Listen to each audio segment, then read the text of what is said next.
Hello friends, welcome to Kannan Info Tamil. நம்ம இன்னைக்கு என்ன டாபிக் பார்க்க போறோம் அப்படின்னா மூன்று முக்கியமான டிஃபென்ஸ் அப்டேட் இந்த வீடியோல பார்க்க போறோம். முதல் டிஃபென்ஸ் அப்டேட், பாகிஸ்தான் ராணுவத்தின் முன்னாள் சீஃப் ஜெனரல் பாஜ்வா பாகிஸ்தான் ராணுவத்துடைய பலம் குறித்து சில அதிர்ச்சிகரமான தகவல்களை வெளியிட்டிருக்காரு. அதாவது பாகிஸ்தான் ராணுவத்தால இந்திய ராணுவத்தை எதிர்த்து சண்டையிடவே முடியாது அப்படின்னு சொல்லியிருக்காரு. எதற்காக ஜெனரல் பாஜ்வா இப்படி சொல்றாரு? உண்மையிலே பாகிஸ்தான் ராணுவம் மிகவும் மோசமான நிலையில இருக்காங்களா? பாகிஸ்தான் ராணுவத்தால இந்திய ராணுவத்தை எதற்காக எதிர்க்க முடியாது? பாகிஸ்தான் ராணுவத்தின் பலம் குறைவதற்கு முக்கியமான காரணம் என்ன அப்படிங்கிறது குறித்து பார்க்கலாம். இரண்டாவது அப்டேட், ஜூலை மாதம் பாரத பிரதமர் நரேந்திர மோடி பிரான்ஸ் நாட்டிற்கு சுற்றுப்பயணம் போறாரு. பிரதமரின் இந்த சுற்றுப்பயணம் இந்தியா பிரான்ஸ் இடையிலான ராணுவ உறவுல ஒரு மிகப்பெரிய முன்னேற்றத்தை ஏற்படுத்தும் அப்படின்னு டிஃபென்ஸ் எக்ஸ்பர்ட் சொல்றாங்க. இந்த சுற்றுப்பயணத்தின் போது இந்தியாவுக்கும் பிரான்சுக்கும் இடையே பல ராணுவ ஒப்பந்தங்கள் கையெழுத்திடப்பட இருப்பதா செய்திகள் வெளிவந்திருக்கு. எதற்காக பிரதமரின் இந்த சுற்றுப்பயணம் முக்கியத்துவம் பெறுது? இந்தியாவுக்கும் பிரான்சுக்கும் இடையே என்னென்ன ஒப்பந்தங்கள் கையெழுத்திடப்படுவதற்கு வாய்ப்பு இருக்கு அப்படிங்கிறது குறித்து பார்க்கலாம். மூன்றாவது அப்டேட், நிறைய ரஷ்ய ஆயுத தயாரிப்பு நிறுவனங்கள் இந்தியால தங்களுடைய ஆயுத தயாரிப்பை தொடங்குவதற்கு முயற்சி செய்து வந்து கொண்டிருப்பதா செய்திகள் வெளிவந்திருக்கு. எதற்காக ரஷ்ய நிறுவனங்கள் இந்தியாவில் ஆயுதம் தயாரிக்க முயல்றாங்க? இதன் மூலமா இந்தியாவுக்கு கிடைக்கக்கூடிய நன்மைகள் என்ன அப்படிங்கிறது குறித்து நம்ம டீடைலா இந்த வீடியோல பார்க்கலாம். நம்ம சேனல்ல டிஃபென்ஸ் மற்றும் ஜியோபாலிட்டிக்ஸ் சம்பந்தமா தினம் ஒரு வீடியோ பப்ளிஷ் பண்ணிட்டு இருக்கோம். உங்களுக்கு நம்ம சேனல்ல பப்ளிஷ் ஆகக்கூடிய வீடியோஸ் பிடிச்சிருந்துச்சுன்னா சேனலை சப்ஸ்கிரைப் பண்ணி சப்போர்ட் பண்ணுங்க. நீங்க பண்ற ஒவ்வொரு சப்ஸ்கிரிப்ஷனும் எனக்கு அடுத்தடுத்த வீடியோஸ் போடுறதுக்கு ஒரு மோட்டிவேஷனா இருக்கும். சமீபத்துல பிரிட்டனை தலைமையிடமாக கொண்டு இயங்கக்கூடிய ஒரு பாகிஸ்தான் ஊடகம் பாகிஸ்தான் ராணுவத்தின் பலம் குறித்து சில அதிர்ச்சிகரமான தகவல்களை வெளியிட்டிருக்காங்க. அதாவது பாகிஸ்தானுடைய முன்னாள் ஆர்மி சீஃப் ஜெனரல் பாஜ்வா பாகிஸ்தானை சேர்ந்த 2 சீனியர் ஜேர்னலிஸ்டுகளிடம் பாகிஸ்தான் ராணுவத்தால இந்திய ராணுவத்தை எதிர்த்து சண்டையிட முடியாது அப்படின்னு சொல்லியிருக்காரு. அது மட்டும் இல்லாம பாகிஸ்தான் ராணுவத்திடம் இந்தியாவை எதிர்த்து சண்டையிடுவதற்கான ஆயுதமும் இல்ல, இந்தியா போன்று பொருளாதார பலமும் இல்ல. இதன் காரணமா இந்தியாவுக்கும் பாகிஸ்தானுக்கும் ஒரு யுத்தம் ஏற்பட்டால் நிச்சயமாக பாகிஸ்தான் ராணுவம் தோற்கும் அப்படின்னு சொல்லியிருக்காரு. பாகிஸ்தான் ராணுவத்தில் இருக்கக்கூடிய டேங்குகள்ல முக்கால்வாசி டேங்குகள் செயல்படாமல் இருக்கு. அது மட்டும் இல்லாம ஒரு யுத்த நேரத்துல பாகிஸ்தான் ராணுவம் சண்டையிடுவதற்கு தேவையான எரிபொருளை கூட பாகிஸ்தான் அரசாங்கத்தால் சப்ளை செய்ய முடியாது அப்படின்னு சொல்லியிருக்காரு. இதன் காரணமா பாகிஸ்தான் ராணுவத்தால இந்திய ராணுவத்துடன் சரிசமமா ஒரு யுத்தத்தை நடத்த முடியாது. முன்னாள் பாகிஸ்தான் ஆர்மி சீஃபே இது போன்று ஒரு கருத்தை வெளியிட்டிருப்பதனால பலர் பாகிஸ்தான் ராணுவத்துடைய செயல்திறன் குறித்து கேள்வி எழுப்ப ஆரம்பிச்சிருக்காங்க. அது மட்டும் இல்லாம இது போன்ற செய்திகள் பாகிஸ்தான் ராணுவத்துடைய உத்வேகத்தை பெருமளவு பாதிக்கும் அப்படின்னு டிஃபென்ஸ் எக்ஸ்பர்ட் சொல்றாங்க. பாகிஸ்தானால இந்தியாவுடன் ஒரு நீண்ட நாள் யுத்தத்தை நடத்தவே முடியாது. அப்படி ஒரு யுத்தம் நடந்தால் பாகிஸ்தானுடைய வளங்கள் அனைத்தும் காலியாயிரும் அப்படின்னு சொல்லியிருக்காரு. இதன் காரணமா தான் ஜெனரல் பாஜ்வா தன்னுடைய பதவி காலத்துல இந்தியாவுடன் சண்டையிடாமல் நட்பை வளர்ப்பதற்கு முயற்சி செஞ்சிருக்காரு. அவருடைய காலகட்டத்துல பாகிஸ்தான் மற்றும் இந்தியாவுக்கு இடையே சில ரகசிய பேச்சுவார்த்தைகள் நடத்தப்பட்டதாகவும் அதன் காரணமாக தான் தற்போது இந்திய பாகிஸ்தான் எல்லையில சீஸ்ஃபயர் நிலவி வருவதாகவும் அவர் சொல்லியிருக்காரு. அது மட்டும் இல்லாம தற்போது பாகிஸ்தான்ல நிலவி வரும் மோசமான பொருளாதார பிரச்சனை காரணமா இன்னும் பாகிஸ்தான் ராணுவத்துடைய நிலை மோசமா இருக்கு அப்படின்னு சொல்லியிருக்காரு. இதன் காரணமா தான் பாகிஸ்தான்ல தேர்தல் நடத்துவதற்கு ராணுவம் எதிர்ப்பு தெரிவிக்கிறாங்க அப்படின்னு ஜெனரல் பாஜ்வா சொல்லியிருக்காரு. பாகிஸ்தான்ல நிலவி வரும் உள்நாட்டு குழப்பம் காரணமாகவும் பாகிஸ்தான்ல செயல்பட்டு வரும் தீவிரவாத அமைப்புகள் காரணமாகவும் பாகிஸ்தான் ராணுவம் தொடர்ந்து தங்களுடைய பலத்தை இழந்து வருவதா பாஜ்வா சொல்லியிருக்காரு. இதன் காரணமா பாகிஸ்தானால் காஷ்மீர் தொடர்பா இந்தியாவுடன் ஒரு யுத்தத்தை நடத்தவே முடியாது அப்படின்னு சொல்லியிருக்காரு.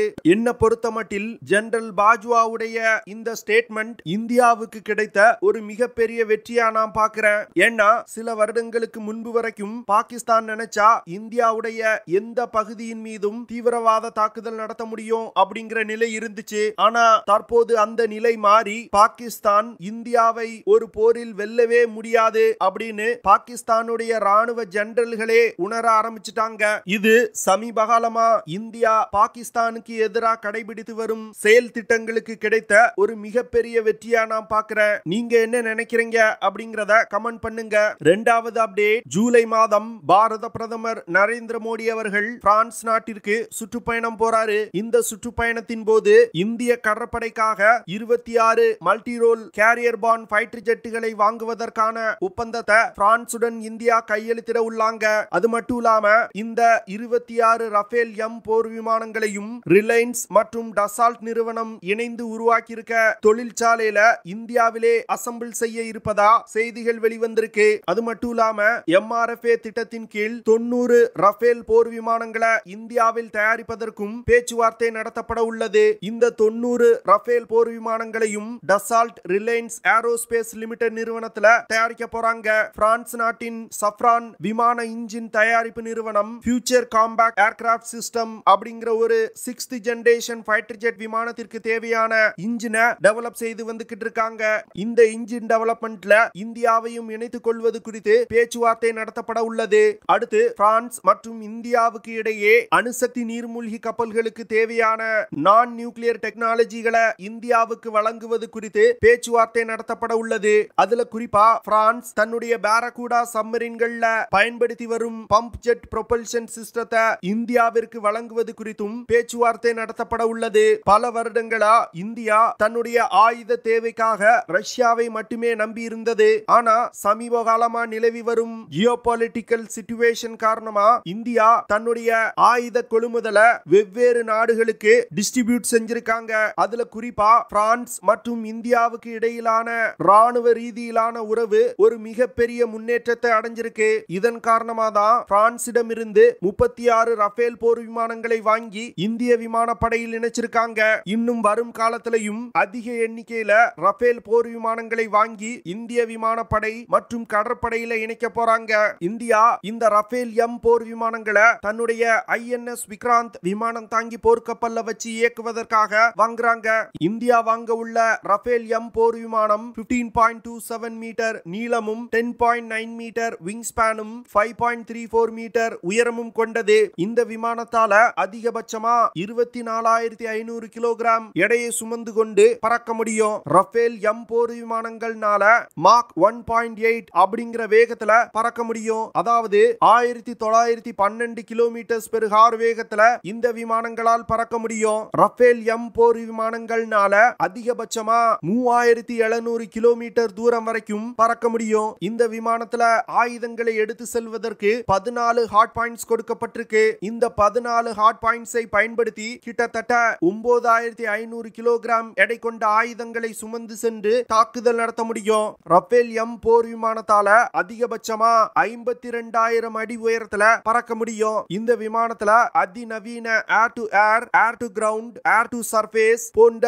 பல்வேறு மிசைல்களை எடுத்து சென்று தாக்குதல் நடத்த முடியும். ரஃபேல் எம் போர் விமானங்களை பயன்படுத்தி அணு ஆயுத தாக்குதலும் நடத்த முடியும். மூன்றாவது அப்டேட், சமீபத்தில் நடந்து வரும் உக்ரைன் ரஷ்யா போர் காரணமா ரஷ்யா மீது அமெரிக்கா பல பொருளாதார தடைகளை விதிச்சிருக்காங்க. இதன் காரணமா ரஷ்யா இந்தியாவுக்கு சப்ளை செய்த ஆயுதத்திற்கு பணம் வாங்க முடியல. இதனை தொடர்ந்து ரஷ்யா ஆயுத தயாரிப்பு நிறுவனங்கள் தங்களுடைய ப்ரொடக்ஷன் ஃபெசிலிட்டிய இந்தியாவுக்கு மாற்றுவதற்கு பேச்சுவார்த்தை நடத்தி வந்துகிட்டு இருக்காங்க. அதாவது தங்களுடைய ஆயுத தயாரிப்பு தொழிற்சாலைகளை இந்தியாவுக்கு மாத்தினா இந்தியாவிடம் இந்திய ரூபாயிலே வர்த்தகம் செய்ய முடியும். அது மட்டும் இல்லாம இந்தியாவில் தயாரிக்கப்படும் ரஷ்ய ஆயுதங்களை பல்வேறு நாடுகளுக்கும் ஏற்றுமதி செய்ய முடியும். இந்தியாவை பொறுத்தமட்டில் ரஷ்ய நிறுவனங்கள் தங்களுடைய ப்ரொடக்ஷன் ஃபெசிலிட்டிய இந்தியாவுக்கு மாத்தினாங்கன்னா மேக் இன் இந்தியா திட்டத்திற்கு ஒரு மிகப்பெரிய பூஸ்ட் கிடைக்கும். இந்தியா அதிக அளவுல உள்நாட்டிலே ஆயுதங்களை தயாரிக்கணும் அப்படிங்கிற இந்தியாவின் விருப்பமும் நிறைவேறும். இதன் காரணமா தன்னுடைய ஆயுத தேவைக்காக வெளிநாடுகளை நம்பி இருக்க வேண்டிய நிலை இனி இந்தியாவுக்கு வராது. ரஷ்யாவை பொறுத்தமட்டில் தங்களுடைய ஆயுதங்களை இந்தியாவில் தயாரிப்பதன் மூலம் பல நாடுகளுக்கு ஏற்றுமதியும் செய்ய முடியும். தன்னுடைய பிரதான ஆயுத இறக்குமதியாளரான இந்தியன் டிஃபென்ஸ் மார்க்கெட்டை மற்ற நாடுகள் பிடிப்பதையும் ரஷ்யாவின் இந்த முடிவுனால தடுக்க முடியும். இந்த விஷயம் மட்டும் நடந்துச்சுன்னா ரஷ்யா மற்றும் இந்தியாவுக்கு பல நன்மைகள் கிடைக்கும். ஓகே ஃப்ரெண்ட்ஸ், நம்ம வீடியோவோட நிறைவு பகுதிக்கு வந்துட்டோம். இதெல்லாம் தான் நான் உங்ககிட்ட ஷேர் பண்ணணும் அப்படின்னு நினைச்ச விஷயங்கள். ஐ ஹோப் நான் ஷேர் பண்ண விஷயங்கள் உங்களுக்கு பிடிச்சிருக்கும்னு நினைக்கிறேன். அப்படி பிடிச்சிருந்துச்சுன்னா ஷேர் பண்ணுங்க, லைக் பண்ணுங்க, கமெண்ட் பண்ணுங்க. மறக்காம நம்ம சேனலுக்கு சப்ஸ்கிரைப் பண்ணுங்க. அப்படியே அந்த பெல் நோட்டிபிகேஷனை கிளிக் பண்ணி ஆல்ங்கிற ஆப்ஷனை எனேபிள் பண்ணிக்கங்க. See you in the next video. Jai Hind.